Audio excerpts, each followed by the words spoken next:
기대 친구의 한미정입니다. 예, 10번째 강의는요, 패키지 활용이라는 과목에서 스프레드시트 및 프리젠테이션이라고 두 개의 응용 프로그램에 대해서 알아보는 시간을 갖도록 하겠습니다. 예, 먼저 스프레드시트에 대해서 알아보고요. 그 다음에 프리젠테이션에 대해서 알아보는데, 우리 스프레드시트에서는 가장 대표적인 프로그램이 마이크로소프트 엑셀, 우리 엑셀 가장 많이 사용을 하고 있고요. 그 다음에는 훈민 시트라고도 있습니다. 훈민 시트. 그 다음에 로터스라는 것도 있거든요. 로터스. 뭐 이런 여러 가지의 스프레드 시트 관련된 그런 종류의 프로그램들을 한 3가지 정도 제가 말씀드렸고, 그 다음에 스프레드 시트의 특징이 이제 계산을 편리하게 하는 그런 프로그램이다 라고 생각을 해주시면 되겠습니다. 자, 그 다음에 프레젠테이션에 대해서 한번 살펴보는데요. 프레젠테이션은 여러분들께서 가장 많이 사용하시는 것이 파워포인트이죠. 파워포인트라고 똑같이 그냥 생각을 하시면 될 것 같습니다. 자, 2003년부터 2005년도까지의 출제 횟수를 보고 계시는데요. 거의 뭐 2문제, 3문제, 뭐 3문제는 나온다라고 보시면 되겠죠. 자, 스프레드시트 및 프리젠테이션입니다. 자, 스프레드시트라고 하는 그 말 자체가 표 계산 프로그램을 의미합니다. 표 계산. 그래서 제가 잠시만 그 엑셀에 대한 프로그램을 한번 보여드리도록 하겠습니다.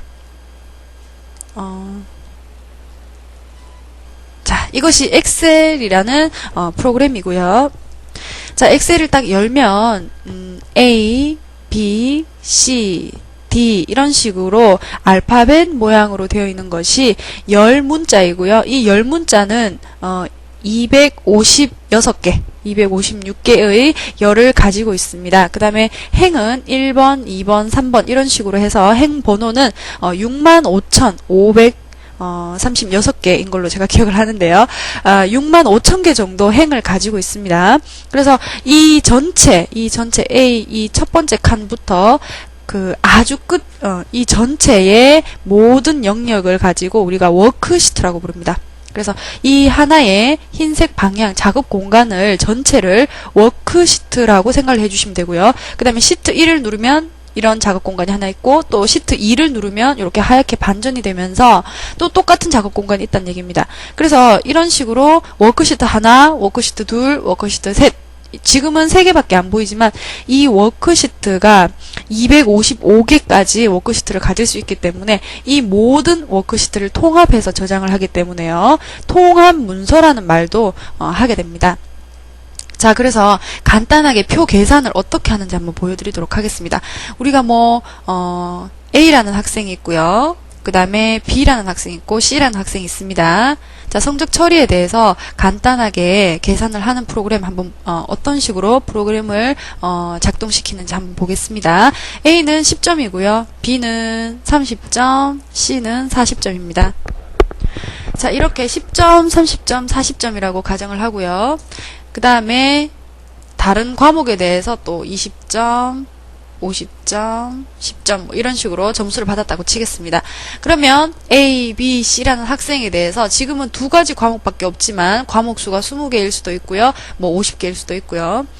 자, 그렇게 해서 이 학생들에 대해서 총점을 내야 되는데, 총점이라고 하는 것은 모든 과목에 대한 덧셈을 하는 거죠. 그래서 덧셈을 하는 방법이 엑셀에서 이제 나중에 뭐 엑셀 배우시면 아시겠지만 이렇게 해서 요거 플러스 그 다음에 요거 플러스 요거 해서 엔터를 치면 정답이 이렇게 결과가 딱 나옵니다.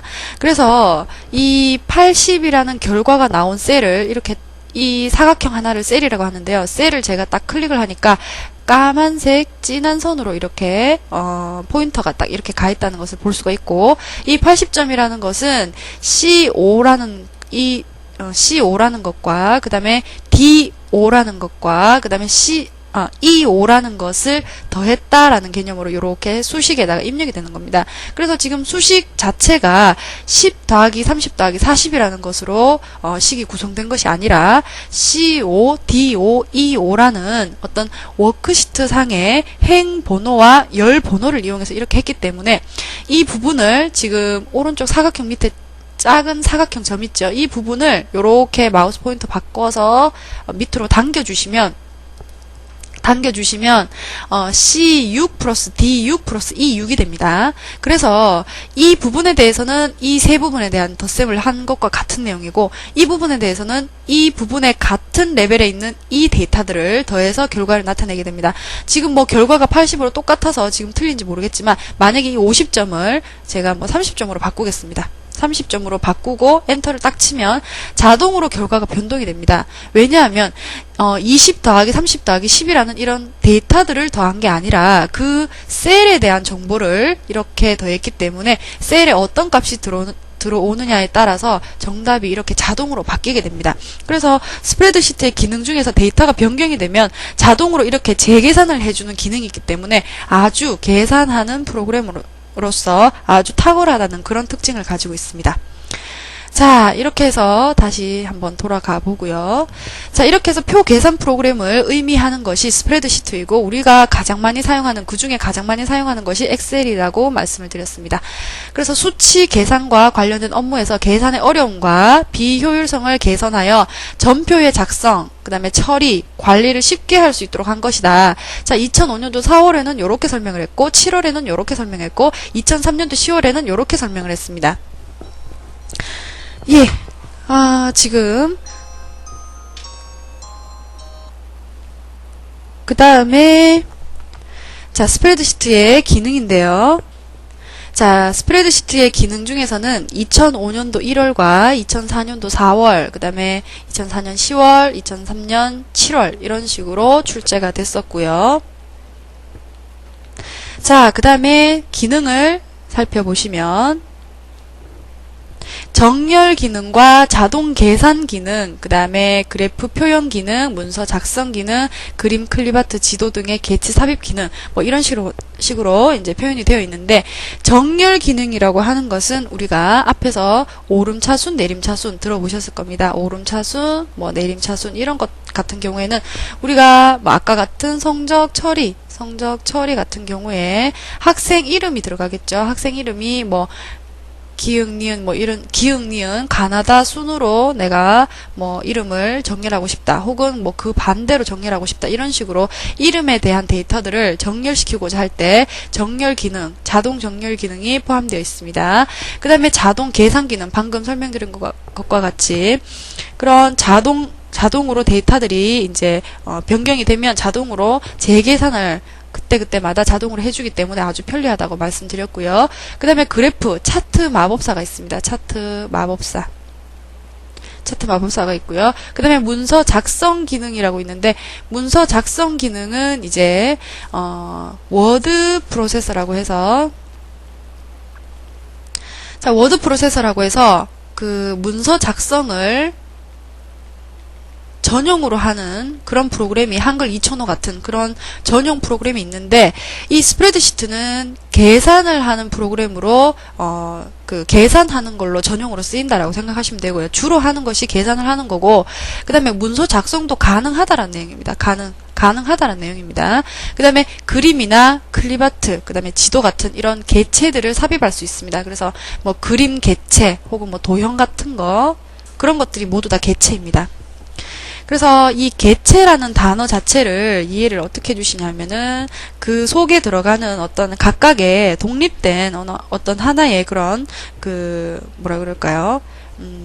그림, 클립아트, 지도 이렇게 설명이 되어 있지만, 개체라고 하는 것은 한 그 화면을 구성하는 개개의 요소들, 개개의 요소라고 생각을 해주시면 되겠습니다. 자, 그 다음에는 스프레드시트 및 프레젠테이션에서 스프레드 활용 영역입니다. 어떤 부분에 활용이 되느냐, 방금 설명드린 것과 같이 계산 전용입니다. 계산 전용. 그래서 성적 증명서와 같은 성적 처리 분야, 그 다음에 가계부 같은 개인 자료 관리 분야, 그 다음에 대차 대조표 같은 회계 분야. 대차 대조표가 뭔지는 잘 모르겠습니다만, 회계 분야에서 이제 계산 쪽으로 사용을 하는 것이 스프레드시트라고 보시면 되겠고요. 그 다음에 셀이라고 하는 것이 있는데, 아까 제가 보여드린 엑셀 창에서 행과 열로서 구분되어 있는 이 부분이 열 번호였고요. 열 번호는 알파벳으로 구성되어 있고, 이 부분에 대해서는 1, 2, 3, 4 이런 식으로 해서 행 번호, 행 번호로서 나와 있었습니다. 그래서 행과 열이 교차되는 이런 사각형들 하나하나를 제가 셀이라고 말씀드렸습니다. 셀. 그래서 이 셀에 대해서 문제를 묻는 것이 아주 가장 많이 나오고 있는데요. 이 셀에 대해서 확실히 알아두시고요. 스프레드시트에서 기본 입력 단위를 셀이라고 한다라는 거 꼭 알아두시고요. 자, 매크로가 나왔습니다. 매크로라고 하는 것은 자, 꾸준히 출제가 많이 되고 있죠. 자, 매크로라고 하는 것은 스프레드시트 작업에서 반복되거나 복잡한 단계를 수행하는 그런 내가 만약에 어떤 작업을 첫 번째는 뭐 이렇게 복사를 해야 되고 그 다음에 두 번째는 그 복사한 그런 부분에 대해서 편집을 좀 해야 되고 그 다음에 세 번째는 그 부분에 대해서 뭐 따로 뭐 붙여넣기를 해야 된다. 이런 식으로 하나의 일련의 작업들이 이런 식으로 구성이 된다면 이런 작업들을 하나의 매크로에다가 등록을 시켜 놓는 겁니다. 등록을 시켜서 등록되어 있는 매크로를 그 하나만 그냥 재생만 시켜주면 되는 거예요. 재생을 시켜주면 1번, 2번, 3번을 이 재생된 매크로가 각각 수행될 때마다 이 세 개의 과정을 한꺼번에 수행을 하는 겁니다. 그래서 반복되거나 그런 복잡한 단계 같은 경우에는 딱 한 번만 저장을 해서 그 저장된 매크로만 일괄적으로 자동으로 실행을 시키는 그런 기능을 매크로라고 합니다. 자, 그 다음에는 클립보드라는 것이 있는데요. 클립보드라고 하는 것은 다른 응용 프로그램에서, 자, 다른 응용 프로그램이라고 하는 것은 한글도 되고요, 뭐 MS 워드도 되고요, 이런 다른 프로그램에서 어떤 그림을 내가 만약에 그 부분에 있는 그림을 자른다는 것은 컨트롤 X를 사용해서 이제 자르기를 하죠. 이렇게 자른다면 잘랐다라는 것은 그 안에 있는 정보를 어디다가 저장을 시켜놔야죠. 붙여넣기 전이니까. 그래서 그 잘랐다라는 의미로서 자른 그 정보가 어디 들어갔냐 하면은 클립보드에 들어갑니다. 자, 클립보드라는 것은 임시 기억 공간입니다. 그래서 잘라서 자신이 사용 중인 스프레드시트에 삽입을 한다고 합니다. 그래서 한글에 있는 그림을 그대로 개체를 선택해서 컨트롤 X 누르신 뒤에 스프레드시트에다가 삽입을 하면 그대로 삽입이 된다.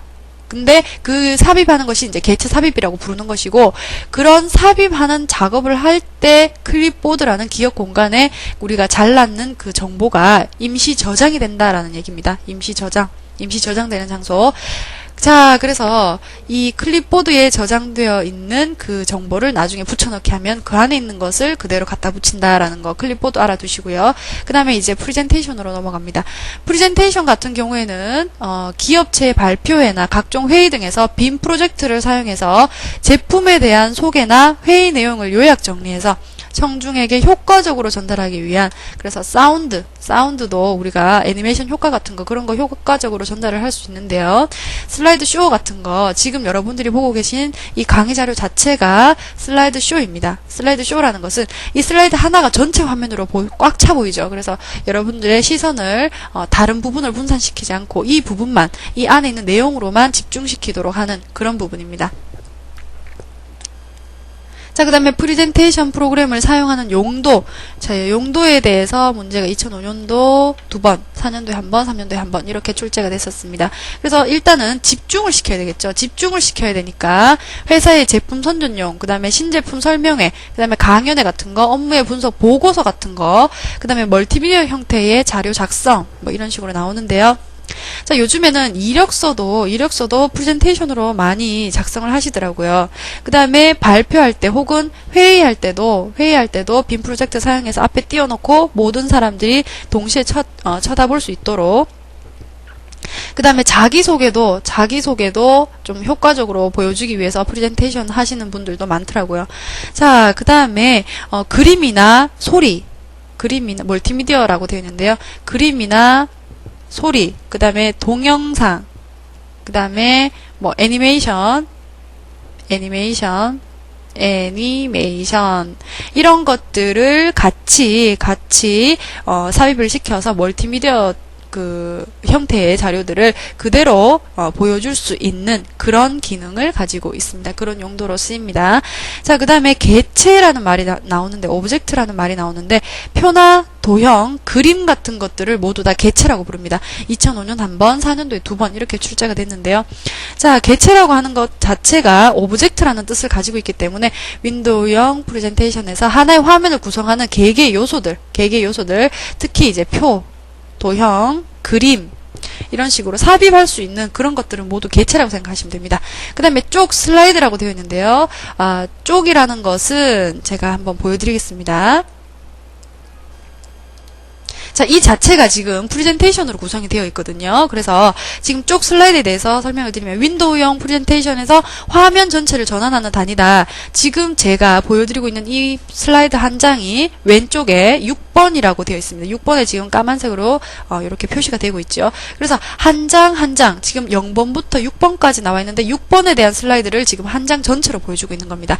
그래서 화면 전체를 전환하는 단위를 슬라이드라고 한다라는 거 꼭 알아두십시오. 이 문제는 가장 간단한 문제인데도 불구하고 2003년도 3번이나 출제됐고 4년도에도 1번이나 출제됐습니다. 자, 그 다음에 프레젠테이션을 구성하는 내용을 하나의 화면 단위로 나타낸 거, 위에 있는 말과 같은 내용인데요. 같은 내용인데 2004년 7월에서는 다른 요렇게 조금 틀리게 표현을 했네요. 자, 그래서 한 장 한 장을 슬라이드라고 한다라는 거 꼭 알아두십시오. 이 부분에 대해서 출제가 자주 되고 있습니다. 자, 쪽에 대한 개념, 그 다음에 개체가 무엇인지, 도형이나 표, 그림이다라는 거, 요 두 개는 그냥 암기를 해주셔야 되겠죠.